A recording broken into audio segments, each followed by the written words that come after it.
Hey guys, welcome to our fourth podcast. I'm Engine of Chaos. And I'm sitting here. In today's podcast, we're going to do a preview of GT5, the top 10 games of 2010, and some WS news. All right, let's just dive right into that GT5 preview. I've watched some videos of this, and what catches me the most is the dynamic weather effects. Mm-hmm. Seeing the rain come off the windshield, the snow hitting the windshield, and the dust off the trails, it's amazing how they did it. I totally agree with you. Some of the weather effects video they have out, I like how the rain and the lights, how that shines off the pavement and stuff. It was totally realistic, and I can't wait to race in the rain and in the snow with everyone. Yeah, absolutely. And then the next topic we're going to talk about is the online part to this. It's the first time it's going to be released in a GT game. It was in GT4, but it never made released. What's really cool about it is that it has My Lounge, and that is kind of like a private server for you. Everybody has one, so you don't have to worry about that. Right. You can totally customize it, like the number of laps, track, the cars, night and day, snow, all that other good stuff. But what's really cool is other players can come to your lounge and they can watch you race, or they can like jump in while you're practicing for an event or something that you got going. And you can wait and keep practicing until everybody shows up, and then you can race. Yeah, I like that feature rather than waiting in a lobby like you do on first-person shooters and stuff, waiting for everybody to show up. You can actually get on there and practice the track and try and get the turns right. Definitely gives you something to do while you're waiting for people. Right. So the next thing we're going to talk about is the number of cars and the different tracks that they got on this game. I understand that some of the cars are similar. Some modified differences in like the Toyotas and Hondas and stuff like that. But to have 1,000 cars in this game is pretty amazing. Yeah, it'd be definitely fun to try to collect all 1,000 cars. Be quite the challenge, I would say. Then the next thing we're going to talk about is the tracks. There's going to be 20 tracks, but there's going to be 70 different layouts within those tracks. So you'll probably be familiar with like how the track is and some of the turns, but it'll be different setups and different layouts for you to do. Then also got a course maker to add to replay value, and it's not in depth as Mod Nation Racer, but you can do like the turns and the length and the banking and stuff like that. Right. Well, which would just add to the depth of the game. Yeah, it's a nice feature to have, to be honest. Absolutely. And then the next thing we're going to talk about is the go-karts and NASCAR. I think this is the first GT game that has NASCAR in it. Yep. And I think to add NASCAR just adds more depth to this game and a lot of replay value. I totally agree with you. It has so many different racing disciplines under one hood. You got NASCAR, you got go-kart, and you got your like Le Mans type racing. Then you just got your everyday car racing. F1's going to be in the game. So there's a lot there for a racer. Awesome.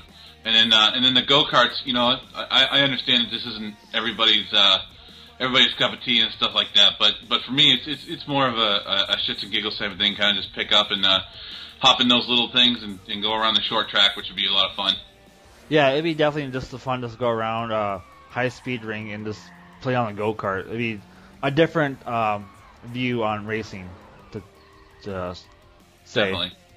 And then our next topic we're going to talk about is the A-Spec and B-Spec aspects of the game. A-Spec is pretty much the same as always. It's the career mode. Yep. Nothing really new there. They got the oil changing is still there. The car wash is still there. All that good stuff is still intact. The B-Spec, it was featured in GT4. And what it is you're the team manager of your racing team. So you control how the AI does on the track, the cars, all that other good stuff.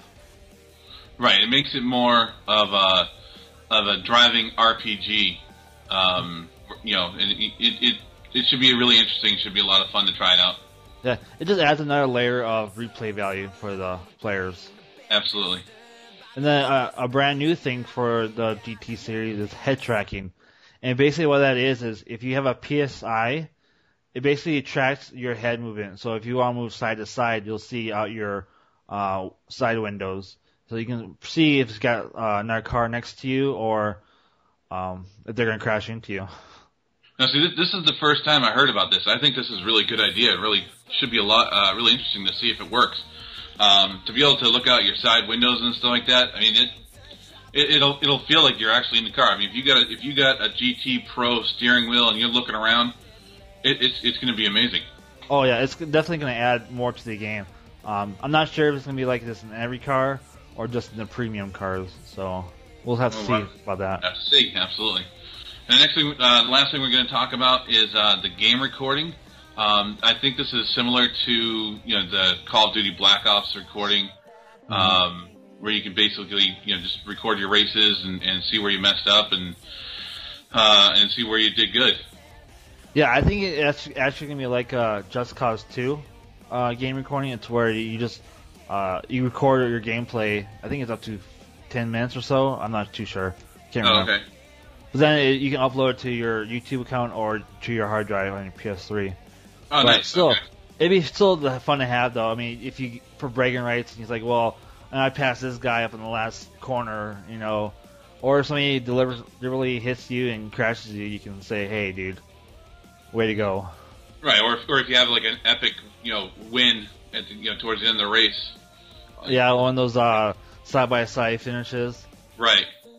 Yeah, it's gonna be good times and lots of cool videos are gonna come out for it, I'm assuming. Oh yeah, I'm sure. Then our next segment is gonna be the top 10 games of 2010. Right. So just so you guys understand, this is purely based on sitting in my opinion. There's no actual list out there, not that I know of, anyways. But anyways, here we go.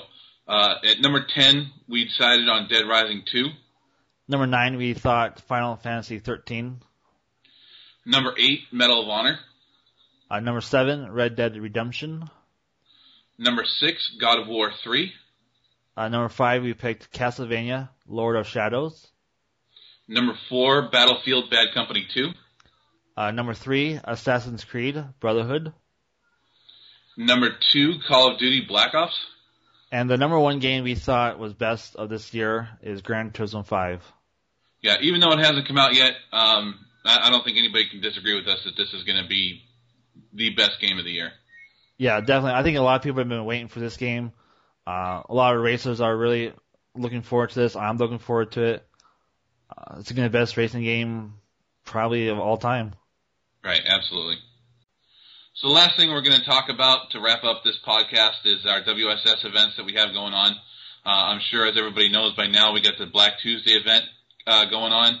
Last week we had a pretty good turnout. This week coming up is going to be our first themed event, and it's going to be semi-automatic assault rifles only. So grab your M14, grab your FAL, and come on out here and try and pick us off. Then our next event we're going to do is starting the 28th of November. It's going to be the GT5 event. It's called Weekend Warriors. It starts at 8 p.m. Central, 9 p.m. Eastern Time. And it's going to be every Sunday. It's going to be a lot of different themes from different cars, different tracks, snow, rain, night and day. Rally. It's going to be awesome. Then we're also going to, later on, going to incorporate teams and do like a NASCAR F1 style point system. Yeah, it should be a lot of fun. And, on a side note, I just want to announce that my buddy here sitting is going to be co-hosting the every other Sunday M&R event that we got going. And also, just so everybody knows, we're switching Tuesdays, so it's going to start on the 28th and every other Sunday after that. Should be a lot of fun, and I'm honored to be the co-host for the event. And last but not least, it's going to be our Seerless Awards. This is done by Chrono Joe and Sancor. They're the ones that came up with the event and all that, what kind of categories and stuff like that. So stay tuned for that, and we'll hopefully have the results here of all the winners, and we'll post it up for you guys. That should be a good time. Make sure to comment and subscribe, and thanks for watching or listening.